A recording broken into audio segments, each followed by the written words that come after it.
At least on this picture, you see some long-lasting items because they are from 300 after Christ. But I still think this dress looks quite fashionable. It's a shift dress, could be made today actually. Some nice decorations. And also the cape looks quite fashionable. And they're actually the oldest findings of entire garments in the Nordic countries. Otherwise you find pieces of textile, but they're the oldest findings. And the cape was buried in bog and the dress was frozen in ice. But due to climate change, it came out. And I think it's interesting to know that these garments are, of course, then hand-spun, hand-woven, hand-dyed. And it takes a lot of time to do garments like that. And if you would reconstruct these, do you know what the true cost of these garments would be? Do I have any bids? Would somebody like to bid on the dress? 10,000 euros? It's not enough. So I need a higher bid. Can I have a higher bid? I'll help you. 50,000 euro for the dress. The cape, it has a bit more fabric, so it's more expensive. So it would be around 75,000 euro. So that is actually the true cost of doing a garment from sheep to the finished garment, which is interesting. And I also think there is a kind of hipster look to these, right? Somehow.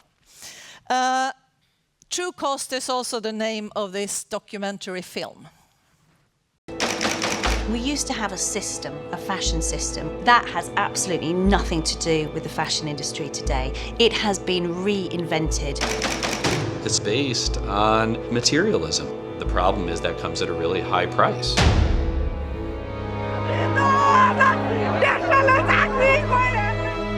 Garment factory collapsed, killing more than 1,000.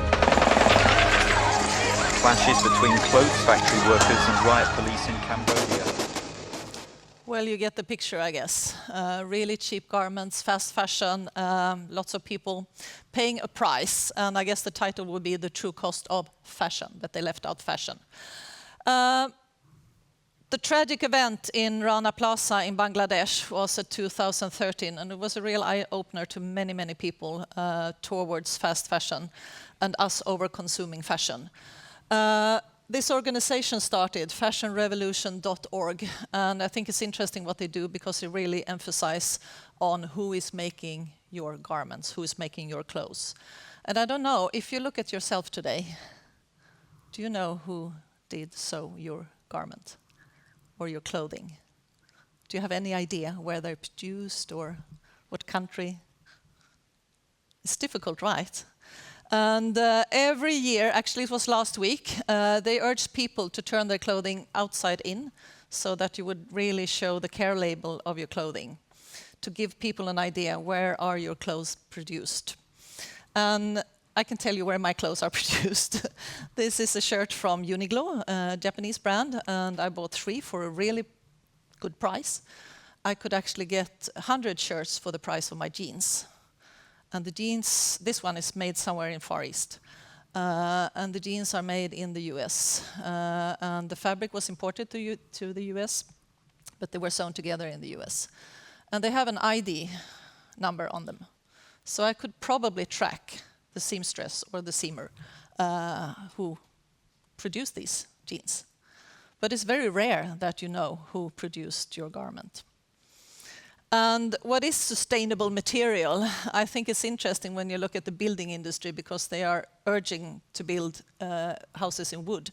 And this is the highest building in Stockholm at the moment. It's in Sundbyberg and it's by Gert Wingård.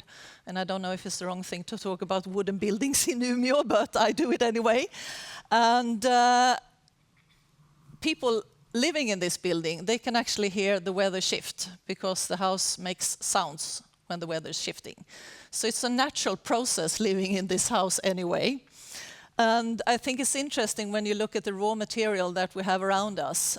This is a Finnish research project between the Aalto University, the Finnish forest industry, and Marimekko, the Finnish brand, you know, with the flower prints and so on. And it's a kind of pulp fabric, textile produced from pulp, and also laser cut in this example. And the idea of using forest or using wood for the textile industry is nothing new. It used to be named viscose, or the fancy name of artificial silk, which I like, art silk. Or today the brand name is lyocell. So it's an old technique really. And it's interesting since we have so much forest in our country that we're not able to produce or to spin the thread. We really know how to make pulp. We're a big paper country, right? But we can't make the thread. If we could make the thread, we could do the weaving, and we could do the whole chain of producing textiles. But what's interesting in Sweden, this yellow dress, it's also a great research project, and you can actually see it in Borås at the university in their smart textile department. And it's actually in cotton, and cotton is very, very difficult to recycle because it has really short fibers. But using the process of viscose or lyocell into cotton, it's really a super invention, because we have so much leftover cottons in old t-shirts that nobody wants to have anymore.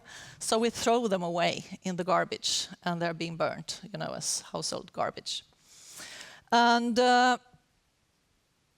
also Victoria here on the picture, Crown Princess, she's a good example on the Nobel Prize awards. She's wearing completely renewable textile from H&M Conscious collection. Although the fabric is kind of man-made in a large scale, this is haute couture. But I think it's very interesting that she's really lifting up this. Some materials are really easy to recycle, like plastics, for instance. This is an art exhibition, and this is about fashion and consumption. And this is how long time does it take to consume potato chips, enough from the brand of Estrella to produce one garment. In this case, it took the eater of potato chips 7 months to finish so many packages so that the designer, Johanna Törnqvist, could make this dress. She's actually circling and being a brand example or a good example of Swedish design at the Swedish Institute through different places in the world to showcase Swedish sustainability. So I think she's a good example also, even though it's not a real fashion example. Looking at the fashion business, there are many, many companies trying to close the loop, doing circular fashion. And Houdini, for instance, it's interesting because you can rent your ski wear. You don't have to invest in a really fancy ski wear that you have to have in the closet for 10 years or something. You can have something brand new every year if you do rent it from them. And they also, in their design team, design the garments so that they're easy to recycle again.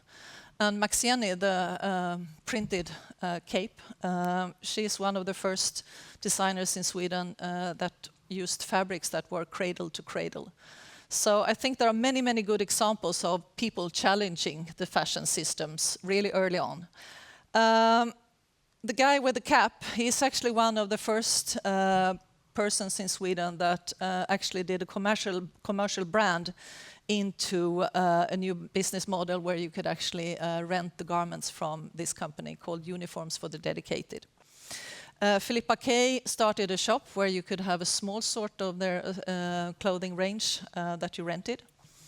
And now it's a huge success, so they have 3 shops where you could lease and collect the look. And I think it's interesting to listen to what Mr. Persson from H&M said. By 2030, 100% what's in the store will be circular or renewable.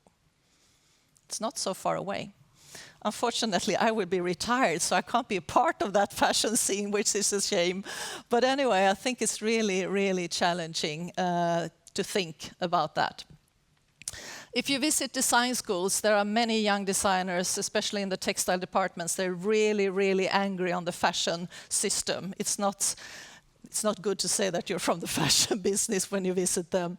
And they're really trying to explore the value of garments from the fast fashion scene. So the red hoodie is an ordinary fast fashion cheap hoodie, which is totally embroidered with this kind of folkloristic patterns that are from Dalarna, you know, from the folkloristic costumes. So her idea was to see if the value of the garment could be raised by some simple means. And of course, it's all handmade or bespoke if you order something like that. And it's also interesting to see what's handmade. Of course, it takes a long time. These folkloristic knitted garments, they look kind of cute until you see the message. And I think it's not such a great sweater to wear in Poland, maybe, today. And the mittens are counting all the dead soldiers by that date, going back, American soldiers going back from Iraq in body bags. So they look kind of nice, but they are quite strong in their message, I would say. And doing craft, it takes a lot of time. I don't know how many people know how to knit. Quite good. And hand sewing, it really takes a lot of time. This is a design student called Elin Ivre. And her project is called A Study in Black. And she did this black folk costume. And normally folk costumes are in all kinds of colors, but she decided to do it all in black. And everything is hand sewn. She did it the way people did before they had sewing machines. And she stopped counting after 200 hours. And she estimated afterwards that there were thousands of hours put into this garment. And this one is also a good example of Swedish design traveling the world, promoting Swedish design and Swedish sustainability, which is interesting. And I think if you do sew your own garments, you realize that the true cost of what you finish at home is not the same as in the fast fashion companies. I mean, it's just so much more expensive to go out and buy the fabric and then you do it on your own. It takes a lot of time as well. This is my favorite site, actually, where you can buy everything for making your own garments. Sneak peek, it looks like everything is from my grandmother's time, except the really nice designs.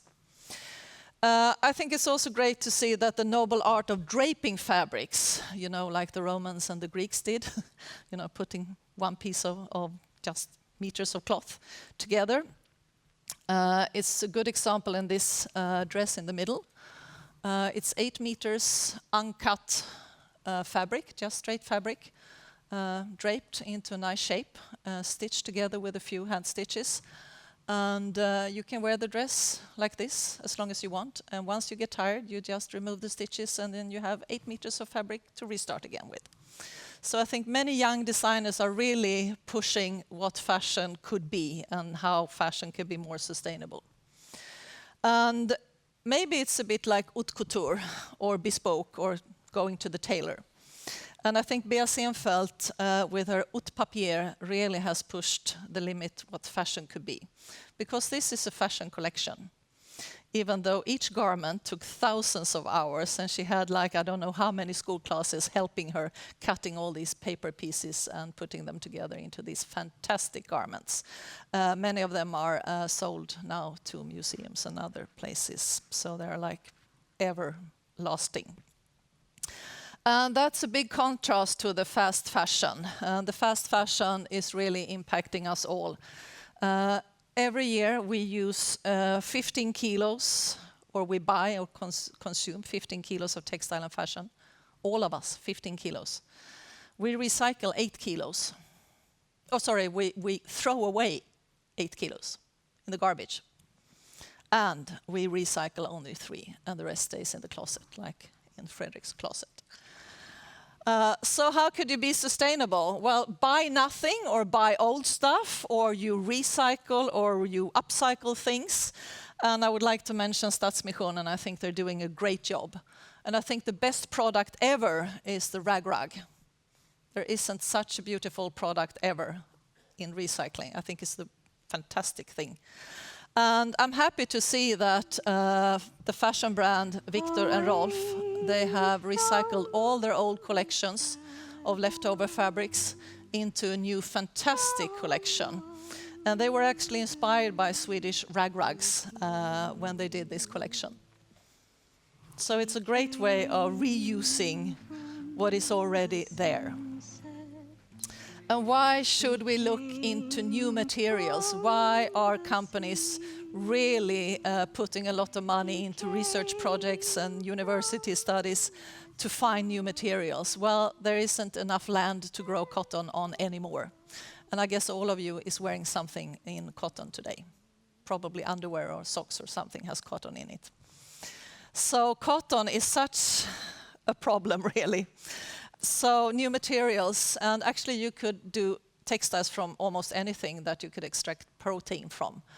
Crab shell, milk, and then you can discuss the thing of doing fabric from food. I don't know about that, but anyway. And lots of really funny design experiments from design schools. This is from Konstfack in Stockholm, and it's from kombucha, you know, the tea drink that you can drink. You could use peels of grapes, you could use peels of oranges, you could use cow shit or cow droppings to make clothing from. It doesn't smell, I promise you. So there are many great examples, and there are also many people who want to produce clothes and to do the coloring process in a much more natural way. There are actually large industries in China and in India actually dying with the natural process again. Or old school materials, like sheep. In Norway, they actually use all the wool. In Sweden, where it's a law that you should shear the wool twice a year, most of the wool is thrown away, which is a shame. And I think Alexander Stutterheim, the guy to the left with the cap, and his colleague Marie Paulsson, who is doing sweaters, hand-knitted sweaters from Swedish wool and Swedish sheep to the price of 2,000 euros each, not selling to fast fashion, to high-end shops, are a really good example how to actually take old knowledge like wool, or you could use linen, or you could use flax, or you could use hemp to do new things from. And I think also the consumer in the future will be a co-producer, of course, and maybe download open source fashion, print something at home. So there will be no frontiers or barriers maybe in the future. But fashionistas are already changing the fashion system, since they are like Fredrik, they are not buying anything. They're detoxing their wardrobes and they are lending or renting their garments, or they're using biodegradable party tops. So once you have had it, you just throw it on the, to compost it. And bloggers are no longer getting products, to do their blogs from. They're going into the fitting room with piles of clothing, and they do all the photo shoots in the fitting room and returning the clothing to the shops. So it might not be good for the shopkeepers that they're doing this, but at least they are not consuming. They're doing it in a more circular way. So I think there is a great hope for the fashion industry. Do you dare to challenging it? I hope.